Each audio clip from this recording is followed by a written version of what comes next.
आपका स्वागत है टारगेट एम्स जोधपुर चैनल में। हम पढ़ रहे थे एक्सटर्नल रेस्पिरेशन। इसका मतलब क्या होता है?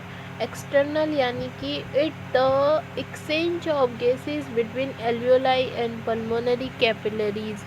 जो एल्वियोलाई होती है और पल्मोनरीज कैपिलरीज होती है, इसके बीच में एक्सचेंज होने को हम बोलते हैं एक्सटर्नल रेस्पिरेशन।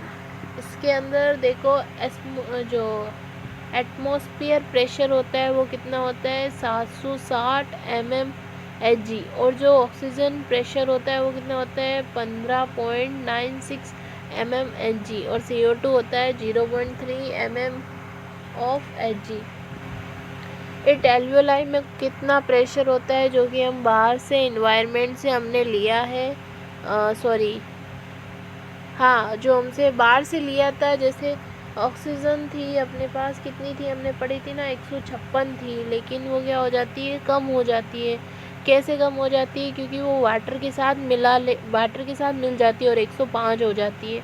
और ऑक्सीजन थोड़ी वहाँ होती है और मिल जाती है तो वो 40 हो जाती है। तो CO2 ये CO2 नहीं है, यहाँ O2 है ना।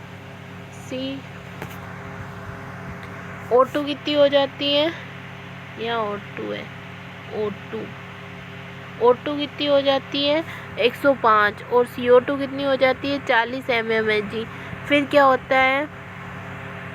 फिर है ना, जो पल्मोनरीज कैपिलरीज होती है, वेन साइड कैपिलरीज और पल्मोनरी पी यानी पार्सली होता है, ठीक है ना। और जो कैपिलरीज है, पल्मोनरी कैपिलरीज, उसके अंदर कितना प्रेशर है? हमने बोल दिया ऑक्सीजन का प्रेशर है 40 mmHg और CO2 का है 45 mmHg। तो CO2 तो कहाँ चली जाएगी? पल्मोनरी वेसल से एल्वियोलाई के अंदर चली जाएगी। और O2 ज़्यादा है एल्वियोलाई में, तो वो कहाँ जाएगी? पल्मोनरी कैपिलरीज में, और वहाँ से आ जाएगी, क्योंकि इधर पल्मोनरी कैपिलरीज में कम है। ये कहाँ से आया है? ये राइट पल्मोनरी आर्टरी से लाइट, पहले यह हार्ट में था, फिर हार्ट से कहाँ आया है? हार्ट। ये लंग्स में हुए थे एक्सचेंज पल्मोनरी कैपिलरीज में। ये कहाँ से ब्लड आया है जो कैपिलरी में जाएगा? तो ये पल्मोनरी वेन से बोल सकते हैं या आर्टरी वेन बोल सकते हैं, जो फिर राइट आर्ट्रियम में लेके आती है। राइट आर्ट्रियम से जो वेन निकलती है वो हार्ट में लेके जाती है। हार्ट उसको वापस क्या करता है? कैपिलरीज के अंदर लेके आ जाता है, ठीक है। ये सब सिंपल डिफ्यूज़न की वजह से होता है। इसको हम आर्ट्रियल साइड कैपिलरीज बोल सकते हैं, और उधर वाली को हम वेन साइड कैपिलरीज बोल सकते हैं। उसमें कितना होता है ब्लड प्रेशर? तो ऑक्सीजन होता है 100 mmHg और CO2 होता है 40 mmHg। तो इसमें तो क्या होगा? इसमें भी ब्लड वाला ज़्यादा है, ठीक है। फिर है ट्रांसपोर्टेशन ऑफ गैसेस का ट्रांसपोर्टेशन कैसा होता है? तो transportation of oxygen is transporter haemoglobin क्या करती है? मेनली हीमोग्लोबिन कभी एकला नहीं जाता है, मतलब अकेला नहीं जाता है, ये हमेशा RBC होती है। फिर उसके अंदर ऑक्सीजन होती है, ऑक्सीजन के ऊपर क्या होता है? हीमोग्लोबिन होती है। फर्स्ट एक हीमोग्लोबिन मॉलिक्यूल्स में can carry 4 O2 molecules carry करता है। एक मॉलिक्यूल्स कितने ऑक्सीजन कैरी करता है? तो 4 O2 मॉलिक्यूल्स कैरी करता है। HB में क्या होता है?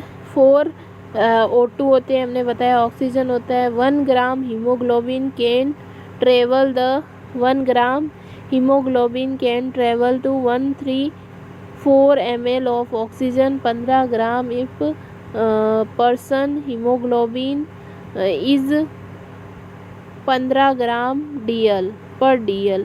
15 इंटू 1.34 बराबर 20.1 ml। फिर है हीमोग्लोबिन प्लस O2। हीमोग्लोबिन और ऑक्सीजन मिलके क्या बनाते हैं? ऑक्सी हीमोग्लोबिन, ठीक है। फिर oxygen travel 98.5% in the form of oxy haemoglobin. Rest rest में क्या होता है 1.5% of oxygen present in dissolve from in plasma. Factor पर परमोटरी ऑक्सीजन ब्लीडिंग जिसको हम बोलते हैं, एक सेकेंड इसमें दिख नहीं रहा है, उसको हम क्या बोलते हैं, फैक्टर इफेक्टिंग उसको बोलते हैं हाल्डीवस इफेक्ट। क्या बोलते हैं, हाल्डीवस इफेक्ट। हीमोग्लोबिन और ऑक्सीजन क्या कहलाते हैं, ऑक्सी हीमोग्लोबिन कहलाते हैं। Oxygen transfer 98.5% in the form of oxy haemoglobin. Rest 1.5% of oxygen present in dissolve from in plasma. और डिजोल्व हो जाती है कितनी, 1.5% of oxygen in dissolve in plasma.